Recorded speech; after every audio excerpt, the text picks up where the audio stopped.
Welcome back to the BCSN SportsWrap.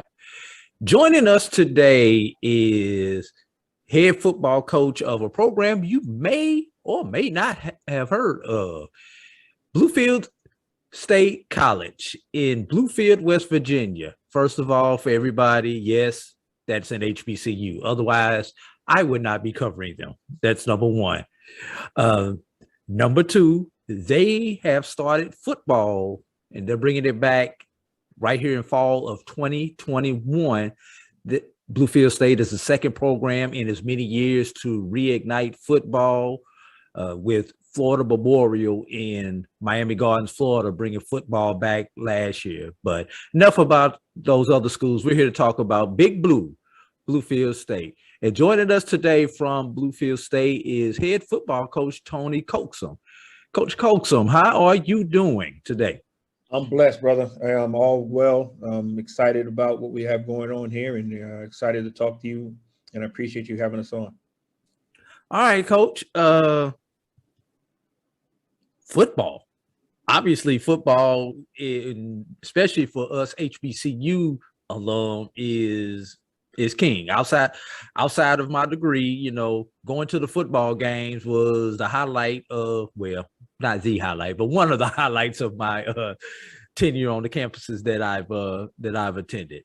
So, Coach, how do you bring a football program back in the midst of a pandemic, Coach? Please give me some insight. Well, like I said, it's a lot of good graces and timing of everything. Obviously, the pandemic has been a tragic thing across the world. But, there's good coming out of it in our sense of just how this whole thing played about. We all know how it affected schools across the country with, fans not being in attendance in games and cancellation games. And that's a lot of lost revenue for a lot of programs across the country. So, when these programs were getting this money from the state's funding, the CARES Act, and all the different things to kind of fill those holes that were missed due to the missing out on the live games and things like that. Well, Bluefield State didn't have all those programs. Only about 10 programs here prior to that. Now, President Capehart, who has been on board, I guess, about 3.5, 4 years now, he always wanted to bring other sports back and sort of opportunity. Hey, we're getting this influx of cash in order to try to fix holes that we necessarily didn't have in that realm because we didn't have those sports. So we kind of turned it and invested it towards, bringing football and 11 other sports back. So it just real smart thinking on his part to invest it and put into something that we want to get going. And instead of it being a 3-year plan to hire a head coach and then bring in staff and then eventually players, got it all set. And I got hired on October 9th. I was able to hire staff pretty quickly, and then we started recruiting. And now 8-9 months later, we have about 80 players here on campus. We designed our new uniforms, working on facilities like our weight rooms and locker rooms, things like that. A whole new branding with our new logo. It's right here, our beautiful new logo that we're so proud of in the branding. And we're going to play our first game September 4th. So 10 months from the time I was hired, we brought football back from a program that hadn't had football in 41 years. Now that logo is a Great Dane, if I remember that correctly, but your official nickname is Big Blue. For those out there, not gonna quite get into the whys and the hows right now. Google it. It's out there. The story behind it is kind of out there. From what I know, Bluefield State has changed their logo and their nickname a couple of times, but that Great Dane has always kind of been a part of the logo throughout the tenure. And now they're officially Big Blue. I think they used to be Blue Devils at one point in time, and maybe another nickname, but they are the Big Blue, and they go by that nickname moniker very well. So, Coach, want to get into your background, into your decision. Tell everybody a little bit about your background, your coaching background, and then why did you take a chance and come to Bluefield State to be the first head football coach since 1980? Well, I'm originally from Charleston, South Carolina, born and raised. Love being from Charleston. I'm a West Point grad. Graduated from there in 2000. Played Army football, which is near and dear to my heart. And after I graduated from West Point, I was commissioned as second lieutenant in the Army and started working at Fort Bragg. It was my first assignment, and had some medical things, back issues and back injuries that forced me out a little bit earlier than I wanted to. So moved to the civilian world and started coaching high school ball down in Georgia. And that's when I really caught the coaching bug. Had a full-time job. I coached in high school in my free time. And when I realized my worst day coaching was better than my best day on any job I ever had, that's when I decided I wanted to pursue it professionally as a career. Was able to get a chance to go back to West Point, coached there for 7 years, which was a great honor for me to go coach in my alma mater. From there, landed in the NFL with the Baltimore Ravens for a year. Learned under some great men there, coaches, and being around the great players in a great organization. From there, that's where I met Gary Kubiak, who was offensive coordinator at the time. We had a pretty good season. He was accepted the head coaching job with the Denver Broncos, and he brought me out there with him to coach special teams. Prior to that, I've always been a defensive coach. I played defense in college as well. But I learned my special teams in Baltimore, and he brought me out there to be an assistant special teams coordinator and under Joe DeCamillis out in Denver. And we won a Super Bowl our first year in Denver, which was a great experience, something I'll always cherish and be proud of. From there, spent 2 years in Denver, got back into college ball, coaching at Central Michigan for a couple of years. Then from there, went to the University of Kansas in an analyst role. Then I got hired in Northern Colorado. I never got to coach a game because of COVID. And then that's when I started seeing the news about, Bluefield State wanting to bring football back, and doing my kind of research and learning about it being an HBCU in West Virginia, which shocked me outside of West Virginia State. And then just the demographics of it at the time of not being a lot of minorities there, and just intrigued me. And to answer the question of why I took that challenge, or took this challenge, I've been taking challenges my whole life. You don't go to West Point and make it through there without wanting to be challenged.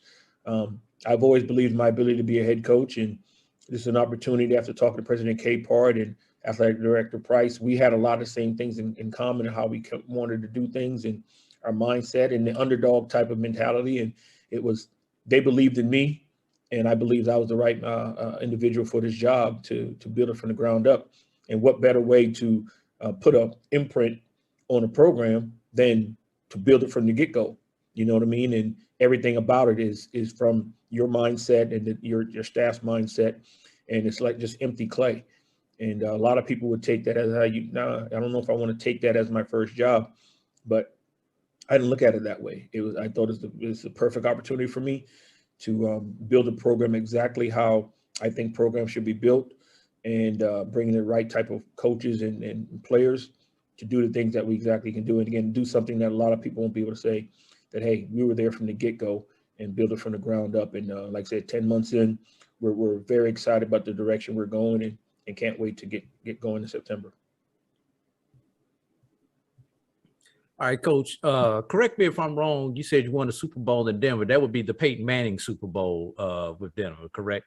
Yes, sir. Yes, sir. Yeah, my co-host Brian Fulford would be very happy to know that his boy Peyton Manning got another Super Bowl. Brian's an Indianapolis native and a big-time Peyton Manning fan. So yeah, T-Money, man. That's great. That I'm so happy. He's going to the Hall of Fame, deserving. Talk about a great professional and just a great dude all the way around. Enjoyed my year there being with him and the rest of those guys. All right, now, Coach, you decided to make the leap, but you had to put a staff together. Mm-hmm. How hard or how easy was it for you to convince the people who you've hired on your staff to come along and join you? And if someone turned it down, did they ever give you a reason why they may have turned down this opportunity? You don't have to break it down right now. Mm-hmm. All you just have to do is build it up. Where a lot of times I've spent my fair share of years coaching on the collegiate and high school level. sometimes you get some jobs, you have to break it all the way down before you can build it back up. So why did these guys come versus why maybe a couple other guys may have said, no, not the opportunity is not right for me? Yeah, a couple of other there were a couple of the guys that it wasn't all first time yeses across the board. There were some guys that I wanted to bring on who for it mainly was for just family reasons. They may have just taken a job, just bought a home, just moved their families in with them, and it just wasn't the right time because of the family dynamic of just making a move or something like that. But they were all excited about the opportunity of being a part of building a program from the ground up. And I respect those men for that, because you have to consider that thing. So the no's were mostly pretty much all of them because of that. It was family dynamic and still kind of in the COVID, the pandemic deal. So it was just not sure if they could make it work family-wise, moving and all of that.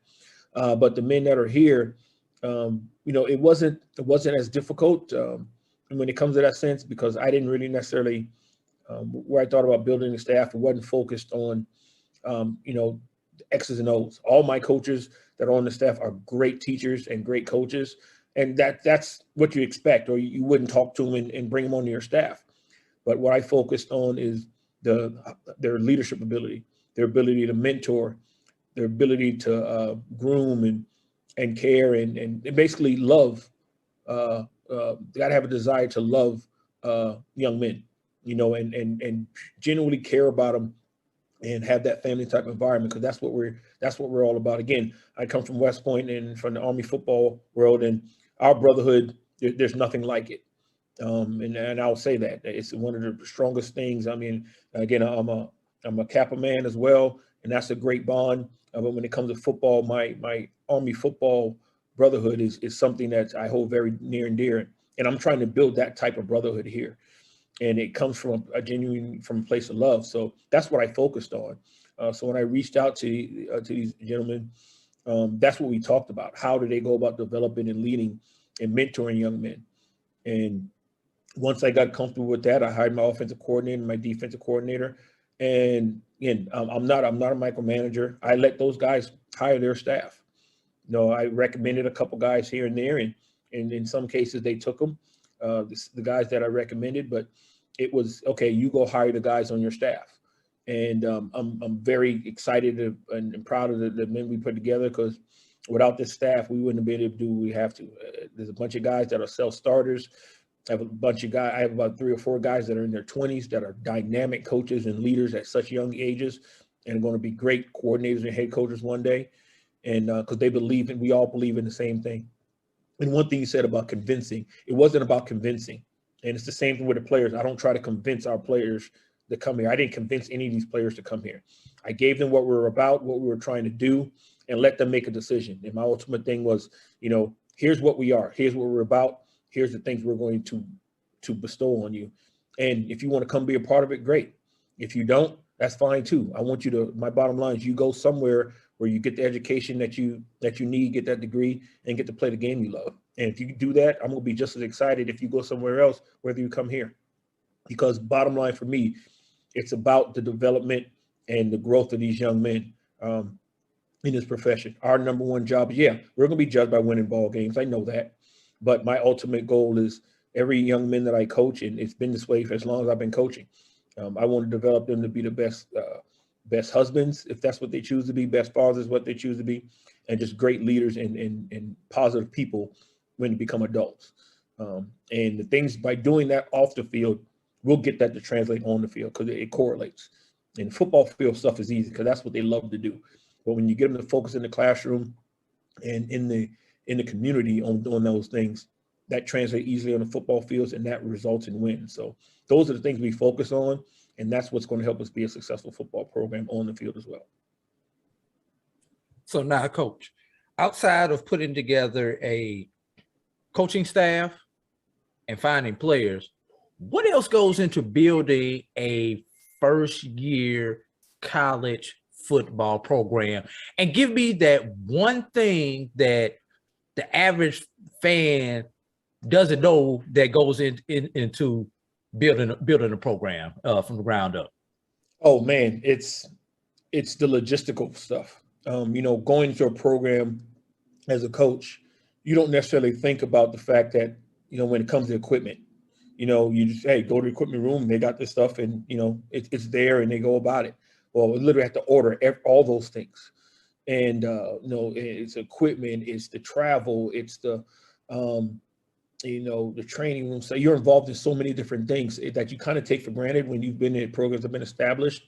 And especially, for me being at the NFL level and the Power 5 and, all levels of college before I got to the D2 level, a lot of those things you take for granted because they're just there. And so going through the process and sitting here and, that's why I'm so glad I have the guys I have on staff, because they're dropping lines to me like, hey, coach, did you think about this? I'm like, nope, I didn't. Thank you. And I'd get on the phone, call up our guy, hey, I forgot to order this, or we got to do this. So it's the logistical piece of the little bit of things like mainly equipment, every little piece of equipment that you take advantage, that you take for granted that you have to order. Because, again, no football in 41 years. So not only helmets and shoulder pads and things like that, but socks, girdles, mouthpieces, the first down marker for practice, whistles, you name it, and then getting the sizes for guys, when they're not even here on campus yet. So you had to estimate, and I reached back to guys at different places that I know and said, hey, man, I need you to help me out with this because I have no idea what I'm doing when I'm trying to outfit these guys, So it's been, like I said, it's been challenging in that realm, but it's been a lot of fun doing it too, and it makes the journey that much more exciting. And on the back end, a year from now, we're gonna be sitting back and laughing. Like, remember this time last year when we were trying to order shoulder pads, or we were trying to order girdles and thigh pads and things like that, and then 10, 15 years from now, it'll be the things like that we'll be able to look back on and say, hey, that was pretty cool. And that's why these coaches are here, and that's why these players are here, because those experiences that we'll be able to talk about that most won't. Well, for your sake, I hope that on game day, you don't realize that, oops, I forgot to order ABC, whatever it is, because we all know it's going to be something that you are going to need, and will not realize it until you're at that game. That don't do that to me. Don't do that to me. I think we got it all covered by now. Please don't do that. But Coach, you and I both know the greatest thing that we do as coaches is improvise and change the game plan on the fly. That's what makes most coaches successful. So I'm not worried about that. And if the local academy or Walmart don't have it, you didn't need it anyway. and that's what it was with our guys on our staff, man. They've been, they keep me in line with that. They keep me on my toes and say, hey, coach, we got to think about this and think about that. My OC, Jermaine Gales, who I've known for over a decade, he was the first guy I brought in, and, we've gone through so much, and he's a guy that he's that literally my right-hand man. He was like, hey, coach, hey, just something to think about. And sure enough, he keeps me in line and gets me right. And it goes throughout the staff that way. My recruiting coordinator, he's done a lot of great things with planning, getting stuff set for our travel. And I mentioned about, we got to get these hotels for this and get this thing set. And next thing you know, he come back next day or a couple hours, hey, coach, I called here, here, and here. I got some quotes coming for this. And, so I got guys that when things come up, they don't just sit and wait for me to tell them do it. They'll get on it and do it. And that lets me know, and I brought in the right guys, and to a man on my staff, they've all brought so much to what we got going on. And again, I'd be lost without any of them. Great. And we're talking with Coach Tony Coaxum, head coach, Bluefield State College. Go Big Blue, as they say there in West Virginia. Now, Coach, you're at the Division II level. You've been at G5 school, you've been at P5 school, and you've been in the league at the NFL level. We're gonna stay at college right now. What do you see as the biggest difference between the Division II level that you're at right now and the G5 schools that you have that you've been at? And they make Kansas, budget look nothing. But that's a great school that has a lot of great donors and a lot of great facilities there. And that's the biggest thing. It's the resources available, so you have to do things a little bit differently. And my thing is, I was told a lot of ways, when you do this, you can't. D2 doesn't travel this well. D2 doesn't, may not be able to stay overnight and do those things. And I'm like, look, I'm going to give my guys our guys the best thing we can possibly get.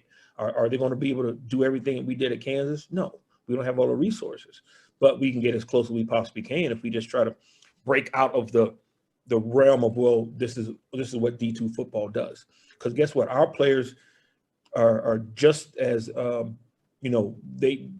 things that make the athletes at the NFL and the Power 5 level great, the training staff, the meals, all the medical stuff, it's the same thing to make our guys great. You know what I mean? They may have more guys that can have a higher ceiling, but those same things can bring them out. So why not provide it for our guys when we can? I try to bring that same type of thing to our guys. And I push the envelope until they just tell me, no, we can't do it. And if you push the envelope enough, you will get where you end up. NFL is here or Power 5 is here. I'm asking for here, but we may get here. I'll take that. That's the most we can get instead of asking for here and ending up down here. So it's the resources, and obviously, scholarships, which, the scholarship structure is different, but we're great in that department, and I learned how to operate that. And actually, my NFL time helped me deal with that a little bit, because scholarship just levels kind of like a salary cap. You got to learn how to piece it together and move things around in order to make it work. So that hasn't been an issue, but I'll say resources, just being able to have, at those higher levels, it's almost, unlimited money. When you need something, it shows up. We have to be a little bit more creative at this level and work around it and get it done. But again, my goal is to make our guys, give them the most first-class, experience as possible. And not say, oh, we're only a D2 school, we only do that. No, our guys deserve the best. And whatever that best is for us, that's what we're going to give them. All right, Coach. Couple of hotbed issues throughout going on throughout college football. I wanted to get your opinion on. Mm-hmm. First one, and this was the 2019-2020 issue, it seemed like, the transfer portal. Over 1,000 kids out there that don't have a home right now because they've entered the portal for one reason or another. Mm-hmm. Number one, did you utilize the portal to help you build your program there at that school? And then just your thoughts in general on the portal. We did. Absolutely, we did. We have a lot of kids, good handful of kids that were at transferring from, we got a couple from FCS schools that transferred down, or kids that were JUCOs or community college that transferred. So we did utilize it. My thoughts on it, there's definitely benefits to it. I just think a lot of the times is that, we've kind of gotten to the place to where it makes it a little too easy at times to just move on. I believe that there has to be some level of adversity for not just young men and athletes, but people in general, young people in general. Life is going to throw adversity to you.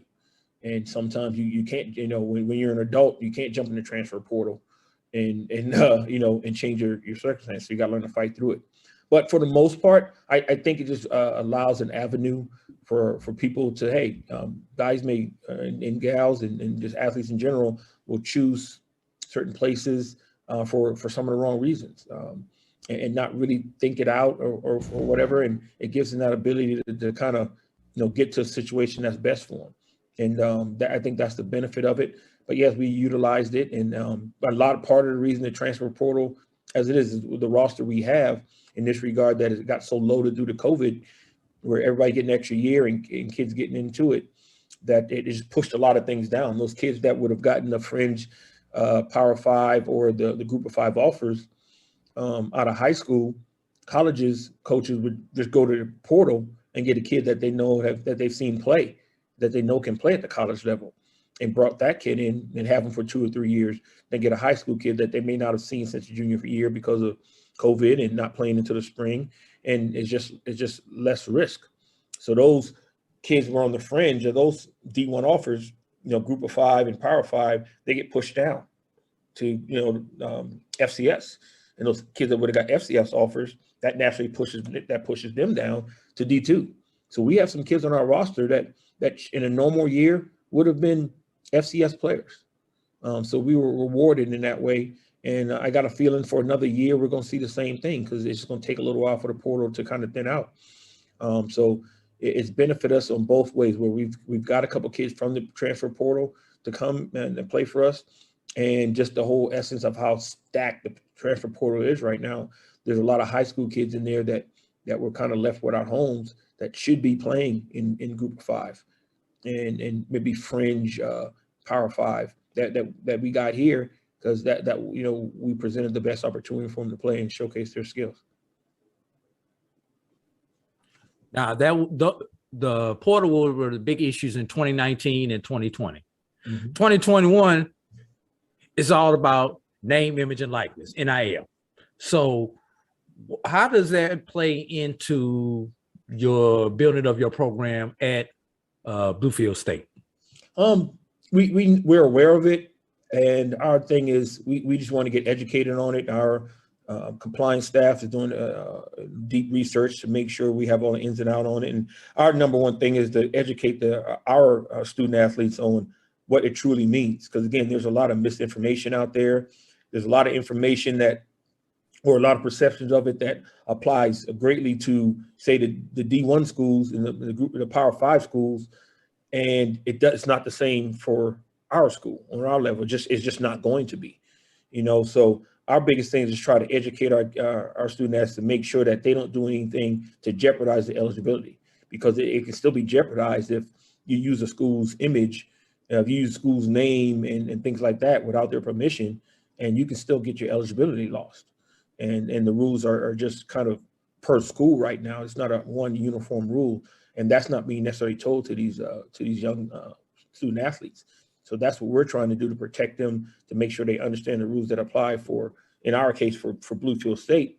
And those opportunities pop up for these from talking football, particularly for them to capitalize on that. Great, you know what I mean. But my number one thing is to make sure that it's done the right way, so that they don't jeopardize their eligibility, because we all know anytime stuff like this happens, there's always going to be snakes in the grass that's going to come out and try to, take advantage of these young people. And that's always my number one goal, is to protect the young people and protect our players. And just want to make sure that they're covered, they know what's going on, and so they make the best decision for them. And if all those bases are covered and they're able to capitalize on their own name and do it the right way, I really don't have an issue with it. Do you think we need a blanket policy from the NCAA, or do we need to keep it at the school and state level like it currently is right now? It's two levels to that.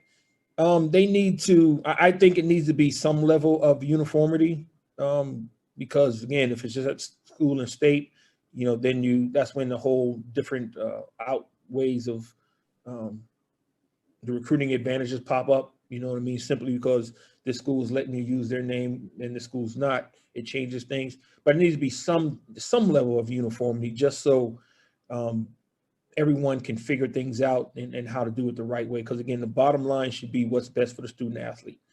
And what's not being told, everyone's not going to capitalize the same way off of this. And I think that's what a lot of the misperception is that this is going to benefit everybody, and it's not. It's going to benefit a handful of people a lot more than others, and some it's not going to change anything for them. And that needs to, again, this needs to be understood that that's what it is. So, but we'll see what comes up. This thing is constantly changing, and we'll just roll with the punches and figure it out as we go. All right, now let's get into some actual Big Blue football, because we've kind of talked about everything else but Big Blue football. Inaugural season starting off this year. When Big Blue gets on the field, what type of product will we see? What will we see on offense? What will we see on defense, special teams, etc.? Just kind of break down what the fans of the Big Blue are going to see this fall. Yeah, we want an exciting brand of football across the board. Our mentality is going to be always attacking. We want to put a lot of pressure on our opponents in all phases. Offensively, we're going to play a very up-tempo game, play it fast. It's going to be a simple for us, for our guys to master it and know what we're doing, but it's going to be at a high pace, at a high tempo. Coach Gales has been running this offense for a long time. He's put up a lot of great numbers over the years doing it at the higher levels of an FCS in HBCU football. And again, this is his baby. This is his off. He knows it like the back of his hand, and it's going to be a high tempo type of situation. Defensively, we're going to be attacking, aggressive, high energy, is flying around. That's just how you have to play defensive football, especially with these offenses. You got to be ready to get downhill, and a fast group of guys. We feel we recruited and brought on some young men that can really run, and we have a versatile group of young men that can play multiple positions, and that's going to be a big plus for us because of all the spread offense and how quickly teams play. And in special teams wise, it's going to be an aggressive unit. A lot of special teams around the country, they just, it's more of a check the block thing. They just want to make sure that they don't do anything that get themselves beat, get penalties, and just kind of survive the play. That's not the way we're going to operate. We're going to play an attacking style. We're looking for opportunities to score, to get the ball back to our offense, and make plays in the kicking game that's going to impact victory. But again, through a whole 60 minutes, once our opponents get into the stadium, once those doors lock behind us, we want them to constantly feel us breathing down their neck, constantly feel that pressure. And that's the way we're training to get to that point. And so to constantly let them know, hey, you're in this thing for a long battle. Now we're going to prepare for a 60-minute fight. And we expect our opponents to have the respect for us to do the same thing. And that's, to me, that's what I call respecting the game. You prepare with in mind that they're preparing to kick your butt. And so you have to give your all effort to do that. And if for some reason our opponents don't do that, then they're going to have something to deal with. Because our job is to prepare and make sure that, we're preparing for a 60-minute battle and give them everything we got, and we'll let the chips fall. And as long as we do that, I'm always going to be cool with the outcome. I'm more about the process of getting there and the effort that we put in, because those are things we can control. We can't always control how that ball bounces. We can't always control how the breaks we get, but we can control how fast we play, how much effort we play with, and the excitement we play with. And that's kind of the standard we're going to set for ourselves. Now, speaking of those opponents, you have an 8-game schedule, which I think is pretty good for a first-year program, especially at independent. It's not like you're going into a conference or anything where you've already got, 7 to 8 games already there. You just got to go out and get 2. You had to go out and grind for all these games on your schedule. Season opens up Lawrence Tech, Elizabeth City, Johnson C. Smith. Those are the first 3 weekends in September. Off the last weekend in September, that'll be a bye week. Come back in October. UNC Greensboro, University of Fort Lauderdale, Erskine, and you'll be off on the 23rd. Looks like third Saturday is just y'all Saturday to take off. It seems like, just looking at this schedule. Yeah, kind of way I set it up. Again, not knowing we were going to have a smaller roster for this first year. Yeah, a lot of young guys. I didn't want it to have playing 6, 7, 8 weeks in a row. Gotcha. I wanted to set it up where we get a few games in, have a bye week to kind of reassess. Let our guys heal a little bit, because, again, we're going to be young in smaller numbers, and then do it again for 3 more weeks. And so I think it played out perfectly to give us just enough rest in between. And but we also get some good quality opponents and good quality games, and get filming to watch everybody play. Because my goal is every single person, every one of our players that is healthy, I want them to play them every week, regardless of the score. Because, again, you'll never get an opportunity to get live reps of your players against someone else. So we want to, if a guy's healthy, we want to play him every week. I don't care if we're up by 30 points. And but if we don't get everybody in that game who's suited and ready to play, to me, that's going to be an L, because we let opportunities slip to let some guys get on the field and see how they do with some real competition. There you go. Finishing off your schedule after your second bye, you go to Barton and finish up at home against St. Anselm. So, Coach, when I say we, people who look like you and me get our college's football schedule, we look for 2 things. First thing is, when is homecoming? Winner of the Classics. You're not in the Classic mode yet, but you do have a couple of HBCUs on your schedule, and you'll be traveling to both of those. So before we talk about the HBCUs, when can we go ahead and know what homecoming is so we can go ahead and make our hotel reservations? Because you know how we are. We got to go ahead and get that hotel reservation first. Yes, sir. So our homecoming is October 9th versus Fort Lauderdale. And the cool thing about that is, and this wasn't planned, I didn't even realize this until about 2 or 3 weeks after the schedule was done, is that I was hired. My press conference was on October 9th, 2020. And we're having a homecoming. Happy anniversary, Coach. Yeah, October Hopefully 9th. It comes with a win. 2021. And just the symmetry of it is really cool. So the first homecoming in 41 years is a year to the day after I was hired. So things like that has been really cool going through this whole process. But our homecomings on that day, Fort Lauderdale is coming in. They're a brand new program. They think they started about a year ago, and they played this past spring. So they're coming up to play us for homecoming this fall. All right, now let's talk about the two HBCUs on your schedule. Elizabeth City, Johnson C. Smith, both out of the CIAA.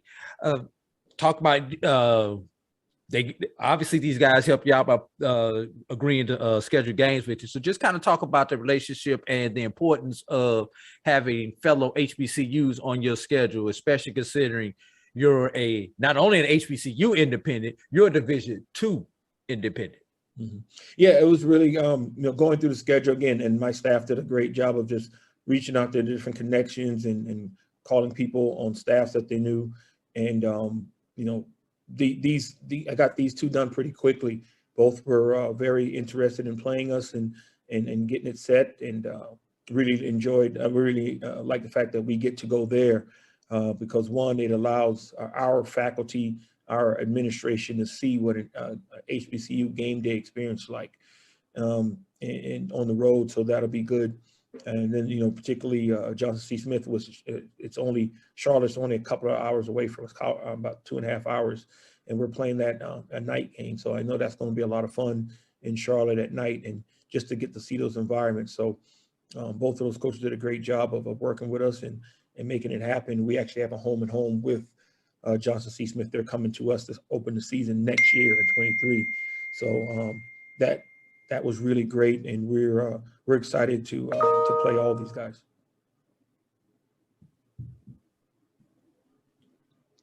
All right, Coach. We're gonna get ready to get you out of here with this. We've been sitting here going back and forth. I've asked you plenty of questions, but I know it's something that I've left out that you feel that you need to get off your chest. So go ahead. Anything that I did not ask that you want to get out to the Big Blue fans out there? Well, again, thanks for having me. I really appreciate being on here. You're taking the time to bring little old Big Blue out here and get us a little bit of name pub. But we're excited about the season we're about to have, and just kind of want to share with some people some ways they can follow our program. Follow us as a team. Our main page is at go-bstate.com. That's our athletic website. My Twitter account is at Coach Coax, COAX17. That's my personal Twitter account. Then we have our B State Sports Twitter account, and that's for our whole athletic department. Because again, we have a total of 22 sports now, so we're growing very fast. Our football page is a Big Blue _FB. That's for our football Twitter. So those are just some of the places that you can track not only our football program, but all the Bluefield State athletics. And it's exciting times going on here, and this thing's growing fast, and we're having a lot of fun doing it, and we can't wait to get going in the fall. Well, Coach, we appreciate you joining us here today on the BCSN SportsWrap. And once again, Coach, if they have a donation, a check, or want to become a booster, how do they do that? Because that's the most important thing, because we can't continue these programs on without money, point blank.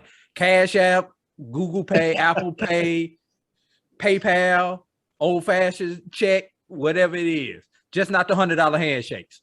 Oh, no doubt. So, I mean, we have on our main page, we have a gift link. So if you go to our football page, in our football account page, there's a link on there for if you want to give any types of donations to our programs. And it's a simple, once you click on the link, the simple drop downs to go to the athletic department. You can make a one-time gift, you can make a reoccurring gift.